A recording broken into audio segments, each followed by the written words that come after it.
एक कहानी, गुरु की नौकरी।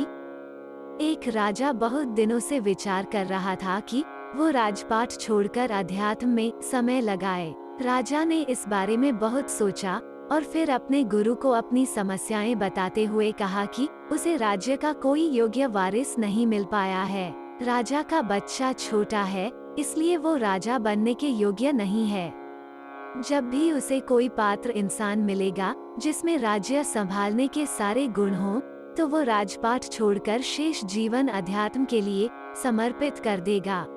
गुरु ने कहा, राज्य की बागडोर मेरे हाथों में क्यों नहीं दे देते? क्या तुम्हें मुझसे ज्यादा पात्र, ज्यादा सक्षम कोई इंसान मिल सकता है?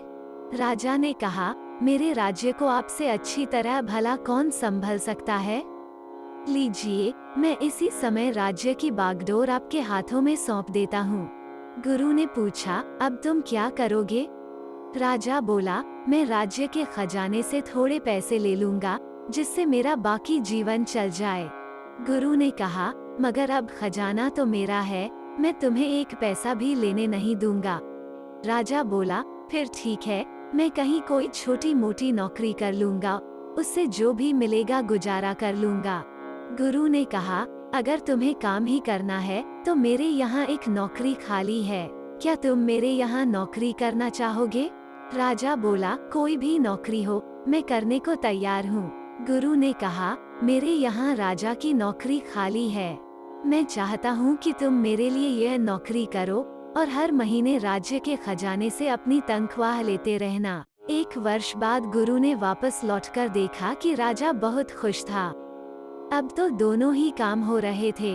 राजा, जिस अध्यात्म के लिए राजपाट छोड़ना चाहता था, वो भी चल रहा था और राज्य संभालने का काम भी अच्छी तरह चल रहा था। अब उसे कोई चिंता नहीं थी।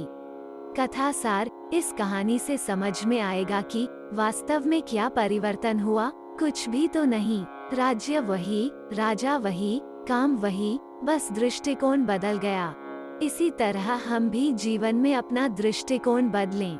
मालिक बनकर नहीं, बल्कि यह सोचकर सारे कार्य करें कि मैं ईश्वर की नौकरी कर रहा हूँ, अब ईश्वर ही जाने।